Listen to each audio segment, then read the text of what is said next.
ಸ್ನೇಹಿತರುಗಳಿಗೆ ಎಲ್ರಿಗೂ ನಮಸ್ಕಾರ ಮಾಡ್ತಾ ಇವತ್ತಿನ ಈ ಒಂದು ವಿಡಿಯೋನ ಶುರು ಮಾಡ್ತಾ ಇದ್ದೀನಿ. ಇವತ್ತಿನ ಈ ಒಂದು ವಿಡಿಯೋದಲ್ಲಿ ತುಂಬಾ ಚೆನ್ನಾಗಿರುವಂಥ ಒಂದು ಮಾಹಿತಿನ ತಂದಿದ್ದೀನಿ ಸ್ನೇಹಿತರೆ.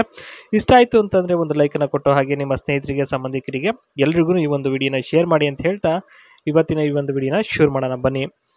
ನೋಡಿ, ಚಂದ್ರಮ್ಮ ಅಂತೇಳಿ ಇವ್ರದ್ದು ಸಣ್ಣ ಕುಟುಂಬ, ಅಂದರೆ ಒಂದು ಚಿಕ್ಕ ಕುಟುಂಬ ಆಗಿರುತ್ತೆ. ಸಂಸಾರ ಬಂದ್ಬಿಟ್ಟು ಕತ್ಲೆ ಆಗಿ ಹೋಗಿದೆ, 3 ದಿನ ಆಯಿತು ಅಂತ ಹೇಳಿದ್ದಾರೆ. ಅಂದರೆ ಸಂಸಾರ ಸರಿ ಇಲ್ಲ ಅಂತ ಹೇಳಿ ಹೇಳಿರ್ತಕ್ಕಂಥದ್ದು. ಇನ್ನು ಕಾರಣ ಏನಪ್ಪ ಅಂತಂದರೆ ಅದೆಲ್ಲ ಬೇಕಾಗಿಲ್ಲ ಅಂತ ಹೇಳಿ ಹೇಳಿದ್ದಾರೆ, ಅಂದರೆ ಹೇಳೋದಕ್ಕೆ ಇಷ್ಟ ಇಲ್ವಂತೆ. ಇನ್ನು ನೇರವಾದ ಮಾತಿನ ಬಗ್ಗೆ ಇಲ್ಲಿ ಏನಪ್ಪ ಹೇಳಿದ್ದಾರೆ ಅಂದರೆ, ಸರ್ ಸಂಸಾರ ಬೇಕಾದರೆ ಮಾಡ್ತೀನಿ, ಆದರೆ ತೂತು ಮಿಂಡನಿಗೆ ಕೊಡ್ತೀನಿ, ಓಕೆನಾ ಅಂತ ಇಲ್ಲಿ ಹೇಳಿದ್ದಾರೆ ಸ್ನೇಹಿತರೆ. ಇವತ್ತು ಮನೆಗೆ ಸ್ನೇಹಿತರೆ ಕ್ಲೀನಿಂಗ್ ಜಾಬ್ಸ್ ಒಂದು ಕ್ಲೀನಿಂಗ್ ಮಾಡೋದಕ್ಕೆ ಒಂದು ಕೆಲಸಗಾರರು ಬೇಕಾಗಿದ್ದಾರೆ. ಅದ್ರ ಬಗ್ಗೆ ನಾನು ಎಂಡೆಲ್ಲ ಹೇಳ್ತೀನಿ, ಅಲ್ಲಿವರೆಗೂ ಇದನ್ನು ನೋಡಿ.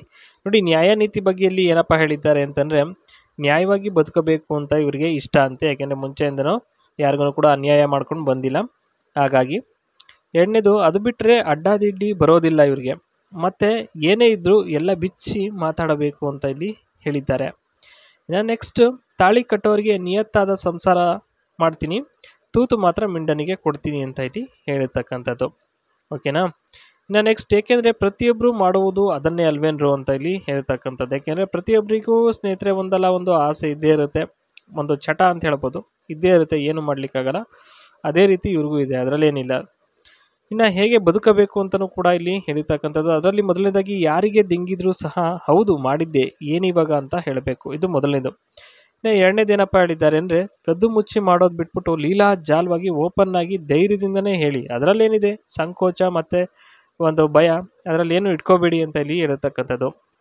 ನೆಕ್ಸ್ಟು, ಸೈಲೆಂಟಾಗಿ ಇರೋರೇ ಜಾಸ್ತಿ ಅಲ್ವಾ ಅದನ್ನು ಮಾಡೋದು, ಅಯ್ಯೋ ಅದೆಲ್ಲ ಗೊತ್ತು ಬಿಡ್ರಿ ಅಂತ ಇಲ್ಲಿ ಇರತಕ್ಕಂಥದ್ದು. ಹೇಗೆ ಬದುಕಬೇಕು ಅಂತಕ್ಕಂಥದ್ದನ್ನ ಇಲ್ಲಿ ಅವರ ಒಂದು ವಿವೇಚನ ಮತ್ತು ಅವರ ಒಂದು ರೀತಿಯಲ್ಲಿ ಹೇಳಿರ್ತಕ್ಕಂಥದ್ದು, ಓಕೆ. ಇನ್ನು ಬೆಡ್ರೂಮ್ ಕ್ಲೀನಿಂಗು ಸ್ನೇಹಿತರೆ ಯಾವ ರೀತಿ ಮಾಡಬೇಕು ಅಂತಕ್ಕಂಥದ್ದು ಹೇಳಿದ್ದಾರೆ. ನೋಡಿ, dust and wipe all surfaces, tables, side tables, beds, change bedsheet if requested, clean mirrors, vacuum or mop the floor, declutter and arrange items ಅಂತ ಇಲ್ಲಿ ಹೇಳಿದ್ದಾರೆ. ಅಂದರೆ ಡಸ್ಟ್ ಏನಾದರೂ ಇದ್ದರೆ ಅದನ್ನೆಲ್ಲ ಕ್ಲೀನ್ ಮಾಡಬೇಕಾಗ್ತದೆ.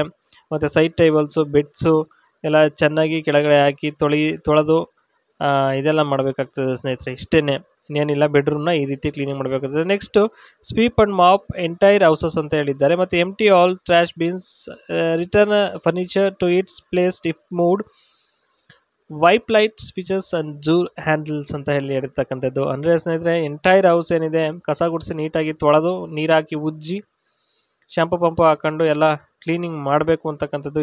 ಇದು ಒಂದು ಜಾಬಿನ ಇದಾಗಿರುತ್ತೆ, ಓಕೆ.